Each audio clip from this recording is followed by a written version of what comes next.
Good morning guys, good morning, good morning. Nandito naman sila Patserong Bisaya at magkukomento naman tayo sa mga nangyari sa ating lipunan, lalong-lalo sa politika. Panibagong account ko to guys kasi na-take down yung isa kong account. Tinik down ni TikTok kaya gumawa ako ulit ng panibago.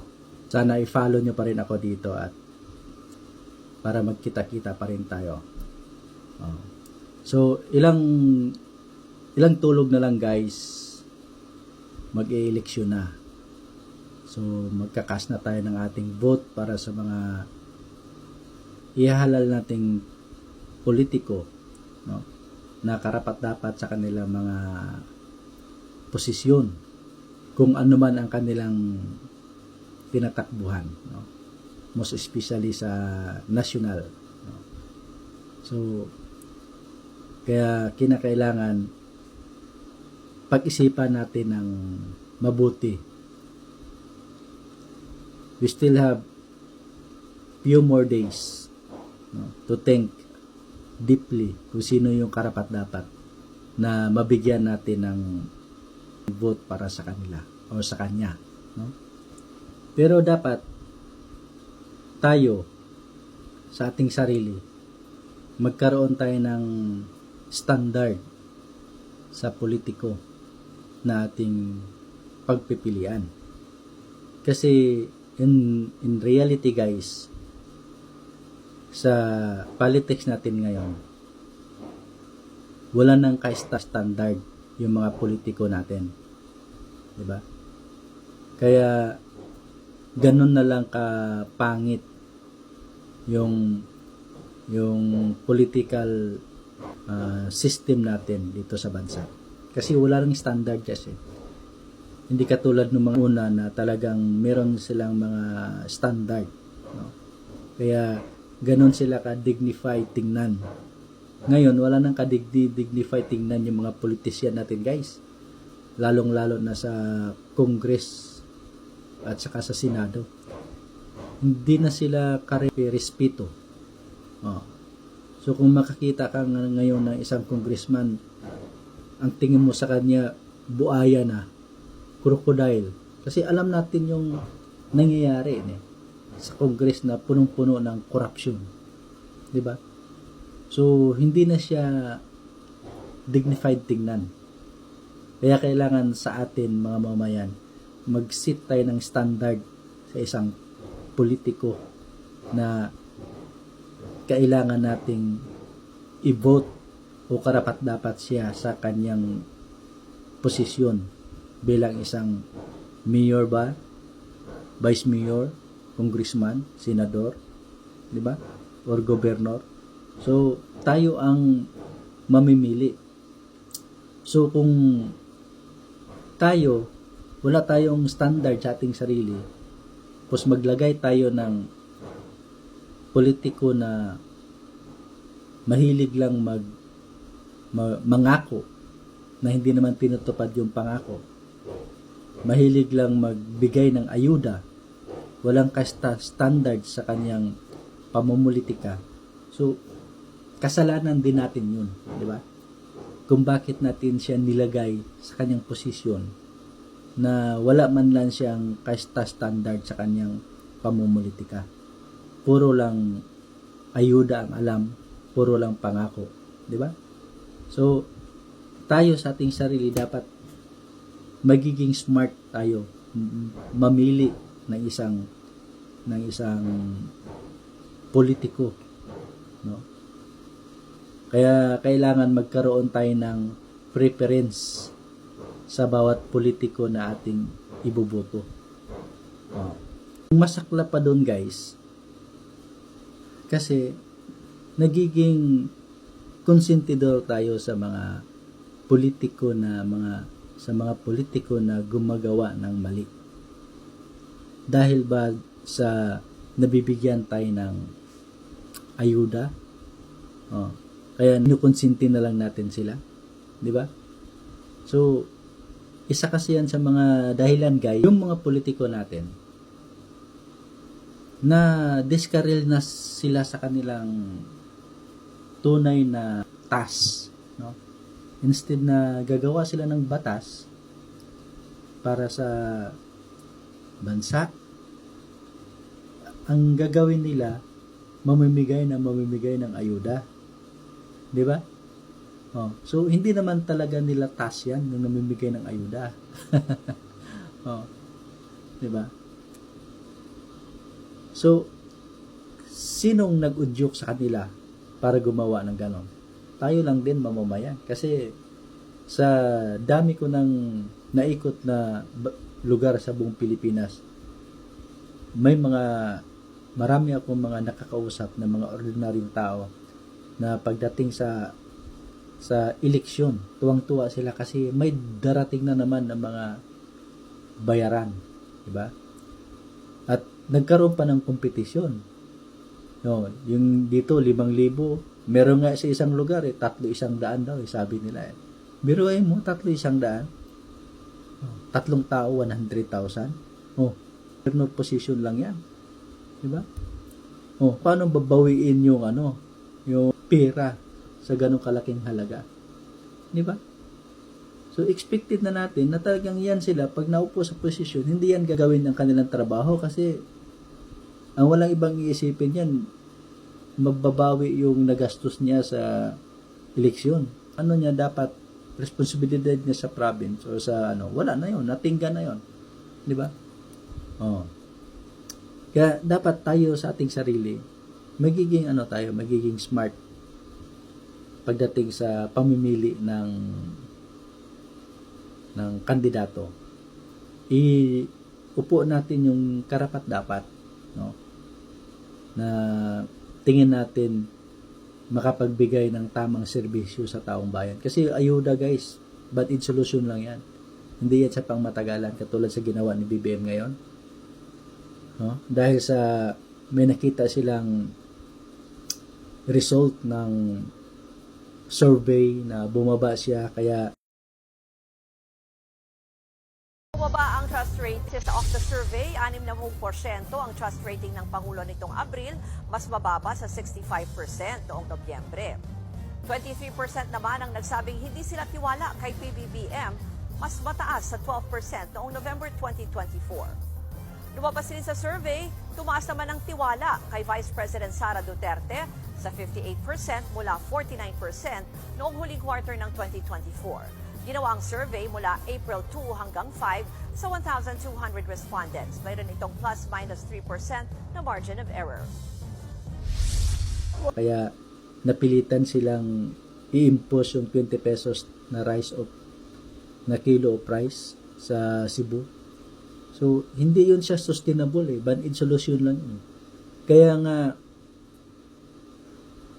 dahil sa pag-iingay ng taong bayan, napilitan yung kumilik na ihinto pansamantala. Very obvious na pamumulitika yung kanyang move. Di ba? Pero actually, hindi talaga nila kaya yan gagawin. Hindi masustain yan. Kasi mababankrupt ang Pilipinas pagkapatuloy nilang gagawin yung ganyan.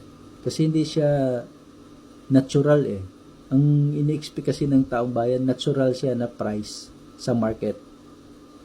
Kahit na saan ka pupunta, Luzon, Visayas, Mindanao, kahit saang merkado yan, kahit saang palengke, nandoon nakalagay yung 20 pesos na kilo of rice. Hindi yung makikita mo lang sa Kapitolyo, makikita mo lang sa munisipyo. That's form of ayuda din yan, di ba? Ang Kapitolyo ba, ang munisipyo ba, palengke na rin ba sila ngayon para magbibenta ng bigas? Hindi naman, di ba? So, nalilihis sila sa kanila mga tasks pagdating sa kanila mga trabaho na ina-applyan. Dapat nagnegosyante na lang sila, di ba? Kung gano'n man lang yung magiging kalabasan na nasa position na sila. So, ito guys, papakita ko sa inyo yung mga ibang politiko na hindi dapat nilang ginagawa bilang isang congressman, senador, or ano ba. Karaban, 1 billion pesos ang hinahandog para sa atin lahat. Wala pang lagay sa akin yun, ha? Ang total cash assistance, 450 million.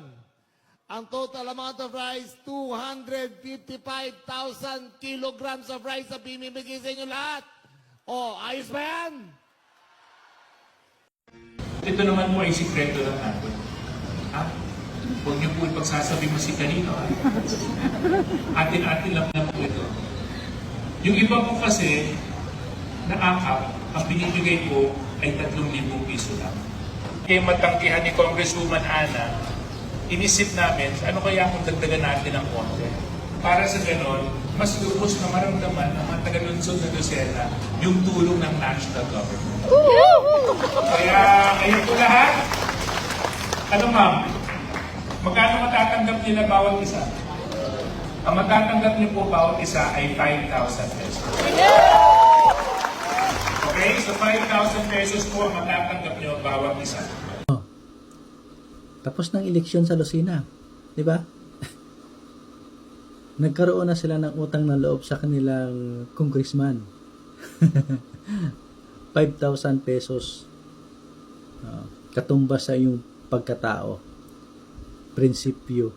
Ganun lang kaliit ang tingin nila sa inyo, mga taong bayan. So pagka hindi kayo matututo at patuloy kayong mag-apples sa mga ganong klaseng gawain ng mga politiko, pinapalakpakan nyo pa, yehey, 5,000. Pero i-compute mo yan, yung 5,000 sa loob ng 36 months. Magkano lang yung katumbas? Almost 100 pesos lang yon sa loob ng 3 taon. So ganun lang. 130 o 125 pesos lang ang bawat isa sa inyo dyan, bawat buwan-buwan. Ganun lang ang tingin nila sa inyo. Tapos 5,000, tuwang-tuwa na kayo. Dapat hanapan nyo sila ng concrete project. Kung gobernador ka man, hanapan mo sila ng magandang project sa province. Kung na-improve ba nila ang province ninyo? Nagkaroon ba kayo ng maraming trabaho? Nagkaroon ba kayo ng maraming mga infrastructure? Na-develop ba yung province ninyo? Di ba? Ang katulad sa Davao, Davao City. Walang vote buying doon sa Davao City. So anong ginawa ni Pangulong Duterte? Pinakita niya ang pagmamahal sa taong bayan through sa mga project, through sa mga infrastructure. Naggawa siya ng maraming trabaho to sustain yung pamumuhay ng mga taong bayan. Ganon ang leader. Di ba? Hindi ayuda. Yung ayuda, seasonal lang yan. Pag may mga natural calamity, yun, magbibigay ng ayuda. Pero ang goal talaga ng gobyerno is magbigay ng pangmatagalang trabaho sa mga constituent niya. Di ba? So, sa 5,000, ilang tao lang ba ang nakikinabang diyan? Ilan lang ba kayo? Ilang populasyon ba yung Quezon? Di ba? Hindi lahat kayo nakikinabang. Kaya kailangan sa ating sarili mag-umpisa yung pagbabago. Mamili ng karapat-dapat na politiko na ating iluklok sa posisyon bilang isang gobernador, bilang isang congressman. Hindi lang dahil sa apelyido. Hindi kung sino yung tao nag-introduce. Tingnan natin ang kanyang ginagawa. Di ba? Ang kanyang ginagawa ba ay naayon sa kanyang posisyon bilang isang congressman? Trabaho ba ng congressman ang mamimigay ng ayuda? Hindi, di ba? So, kaya kailangan magkaroon tayo ng standard sa politiko. Magkaroon tayo ng mga preference sa politiko. So, ito yung ipapakita ko sa inyo, guys. Preference ng politiko. Alyansa ni BBM at saka yung PDP laban. Di ba? Tingnan natin kung karapat-dapat ba silang ibalik bilang isang senador? Karapat-dapat ba silang iupo bilang isang senador? At kung ano yung mga accomplishment nila, ano yung mga background nila. So, ganon ang ipapakita ko sa inyo. Alyansa ni BBM. Sino-sino ba yung nasa alyansa ni BBM? Lacson, Abalos, Binay, Villar, Cayetano, Marcos, Lapid, Tolpo, Tolentino, Pacquiao, Soto, Revilla. Sino-sino ba mga yan? Na Lacson. Nagiging PNP Chief General. Matagal na sa serbisyo. Bilang isang senador. Nakailang termino na siya. Anong nagawa niya sa Senado? Diba? Kayo nang magkalkal kung anong nagawa niya sa Senado. Isa siya sa mga author ng liquidation by certification. Sabi niya, hindi siya tumatanggap ng pork barrel. Pero yung liquidation by certification, isang legal na korupsyon sa Congress at saka Senado. Di ba?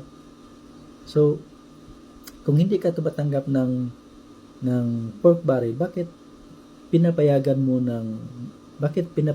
mong magkaroon ng ganong pamamalakad sa Senate at saka sa Congress na liquidation by certification lang lahat ng mga dumadaan sa inyo na pera.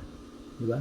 Hindi naman yan 100 pesos, 500 pesos lang ang nandyan. Di ba? Milyon-milyon din yan. Katumbas din yan ng pork barrel. Legal corruption din yan. Di ba? Oh. Pangalawa, Abalos. Sino ba yan si Abalos? Ano bang accomplishment ni Abalos? Wala naman siya accomplishment. Wala naman accomplishment si Abalos, di ba? QGC, ginawa niya accomplishment 'yon. Hindi naman accomplishment 'yun eh. Panghaharas. Di ba? Panghaharas 'yun or kumakalaban sa administrasyon.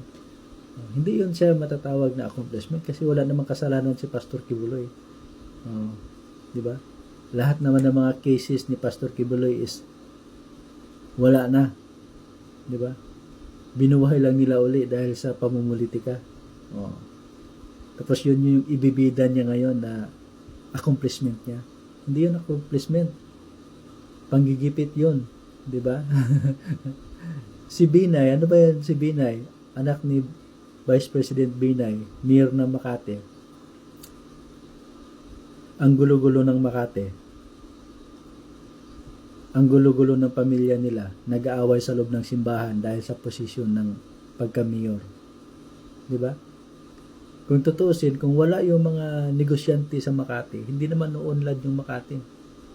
Nag-credit grabber lang ang mga Binay na sila yung nagpapa-unlad ng Makati, pero ang katotohanan dyan, yung mga negosyante ang nagpa-unlad dyan sa Makati. Di ba? Villar, anak ng negosyante, congressman, diba? Same din si Cayetano, dating senador. Ano ba nagawa ni Pia Cayetano diyan sa Senate? Kayo na mag-research kung ano nagawa ni Pia Cayetano sa Senate, di ba?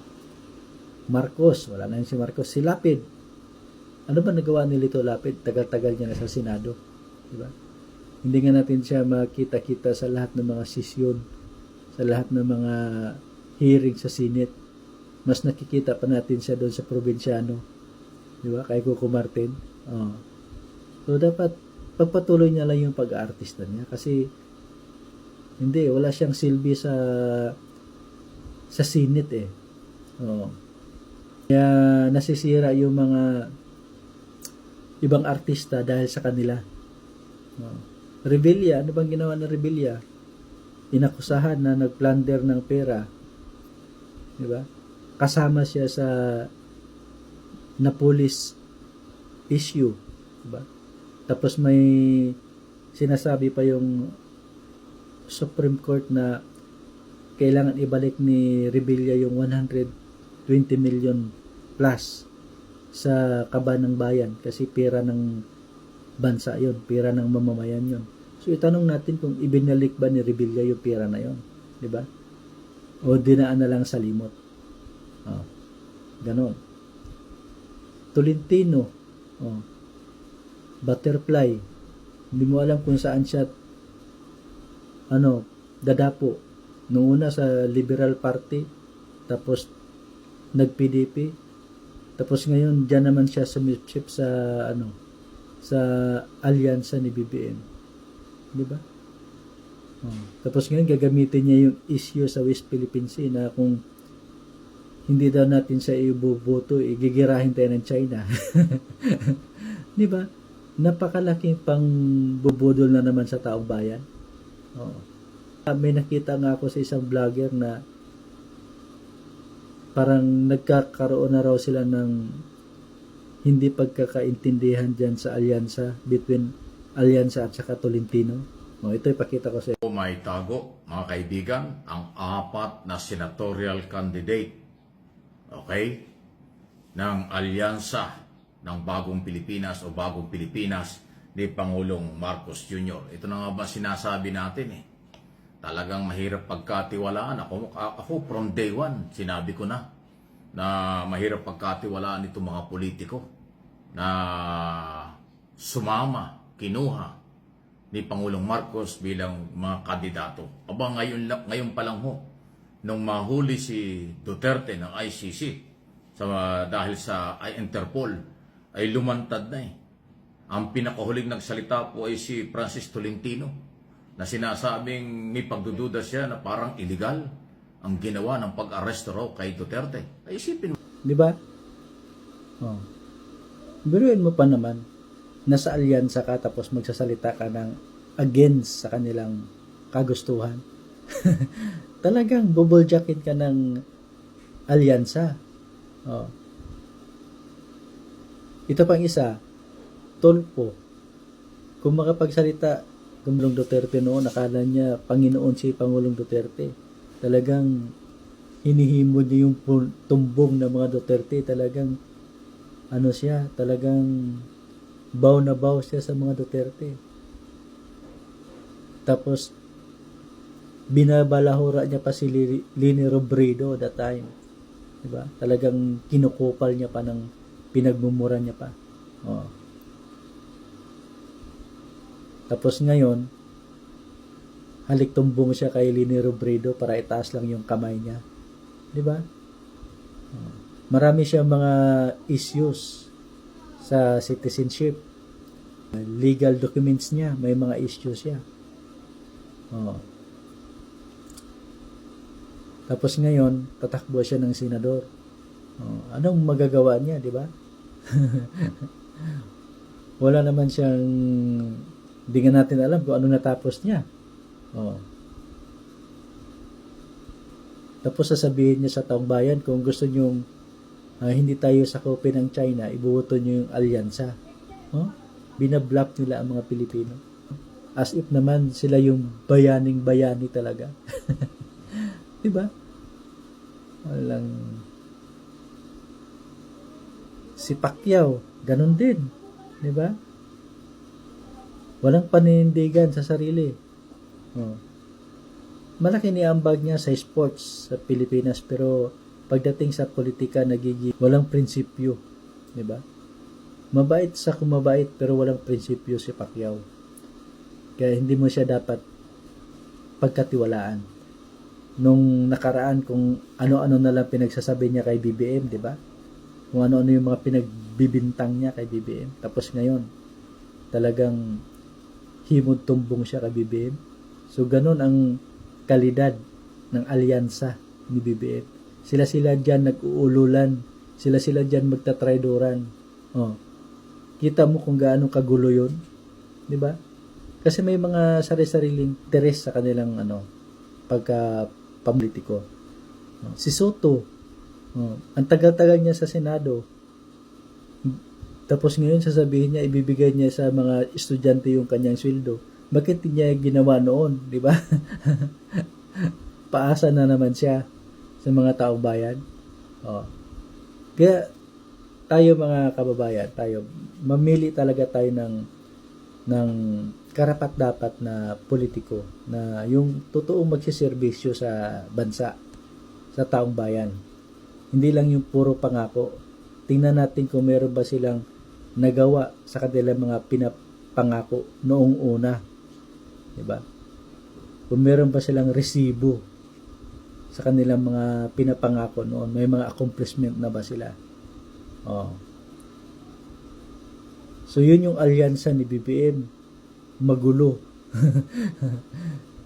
Tapos iboboto nyo yan, mas lalong gugulo yung bansa natin sa Pilipinas. Hindi siya guys hindi siya unifying politician.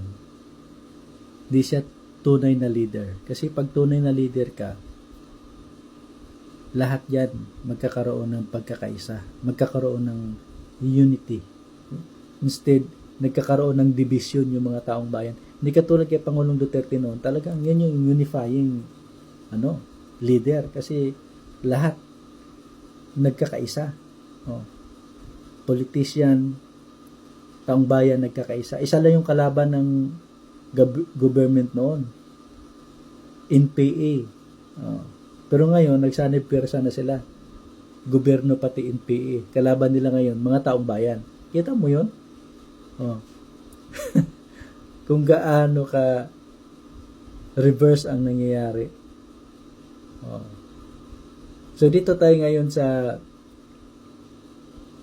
team ni Pangulong Duterte. Tingnan natin ang kanilang mga background.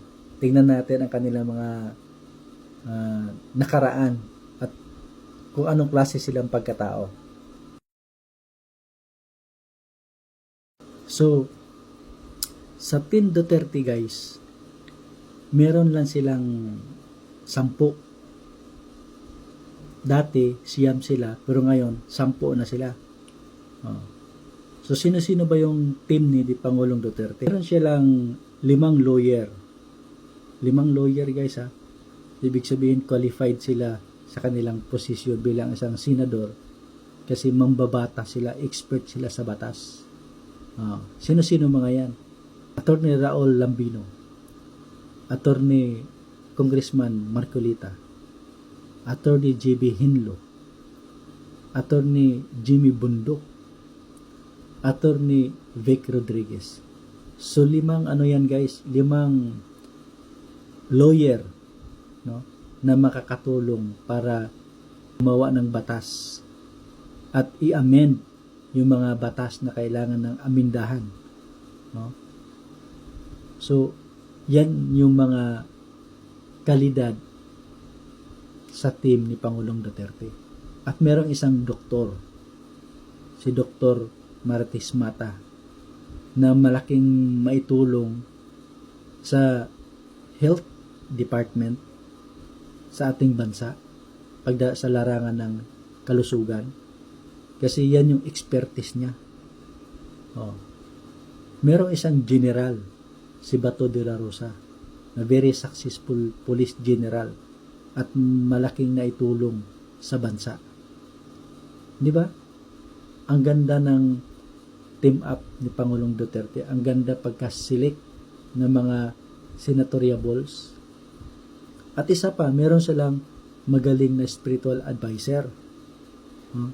At walang iba kundi si Pastor Apollo Kibuloy.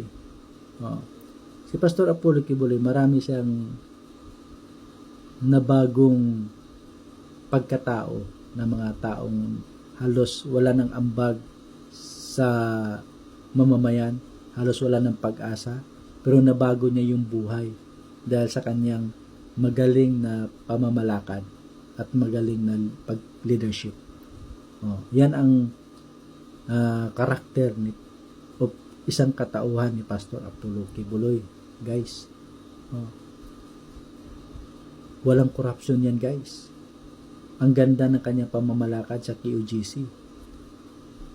At marami siyang nabagong buhay. Diba? Senator Bungo, Mr. Malasakit. Malaking tulong at niambag sa bansa dahil sa Malasakit Center niya. Philip Salvador, artista, pero magaling na alam natin na makakatulong din sa mamamayang Pilipino. Kasi natututo siya papaano magserbisyo sa taong bayan dahil sa pagsasama-sama niya kay Senator Bongo at sa mga idea na nakuha niya kay Pangulong Duterte. Yung 10 kandidato na yan, guys, yan yung magsilbing balanse sa ating bansa. Hindi lahat ay kailangan magpabor doon sa administrasyon kasi wala nang balanse yan. Kaya kailangan may isang institusyon na magtumingin o mag-evaluate sa mga ginagawa ng executive department. And that is the sign of democracy. Di ba? Kaya kailangan balance. Balance. Kasi pagka hindi yan mababalanse, wala na. Ang mangyayari dyan, authoritarian government na tayo. Di ba? Kaya nga nakikita nyo ngayon, napapansin nyo ngayon, di ba? Lahat na lang siga. Lahat na lang, isa yan sa nireklamo ni BBM. Bakit ngayon marami ng siga? Kasi ang tatapang na natin lahat, siga lahat. Ano na ba ang kultura na ito na pagiging siga sa daan? Saan ba natin nakuha ito? Ano na bang nangyayari sa atin? At parang natural lang ang mga ganitong konfrontasyon. ang gobyerno ngayon is wala ng clear direction. Wala ng gobyerno. We are the nation of no laws nga sabi nila Kasi lahat na lang gusto magiging siga Nga guys, di ba, nagkaroon tayo ng 4 pillars sa ating panggogobyerno para mababalance ang lahat. Merong executive department, merong legislative, merong judiciary, at merong media. Kasi sila yung magsilbing lookout bawat isa sa kanila, guys. Di ba? Nasa tama pa ba yung ginagawa ng executive? Sila yung tumitingin kung nasa tama pa ba yung ginagawa ng judiciary at ng legislative. At ang mag-broadcast niyan, ang magpupuna dyan, yung media. Sila yung magsasabi. Pero ano nangyari ngayon? Media tahimik na. Di ba? Yan yung reality sa ating bansa. Kaya guys, sa May 12, vote wisely and smart. Di ba? Para sa bayan. Diretso natin, vote straight, Duterte 10. Huwag kalimutan, Attorney JB Hinlo, Attorney Raul Lambino, Attorney Rodriguez, Attorney Congressman Marcolita, Attorney JB Bundok, Dr. Marites Mata, Senator Bongo, Senator Bato de la Rosa, Philip Salvador, and Pastor Apollo Kibuloy. Duterte 10, straight tayo guys, para sa bayan. Thank you guys for watching. Hanggang dito na lang po. Maraming salamat sa mga nanood. Bye-bye. Happy Sunday. God bless.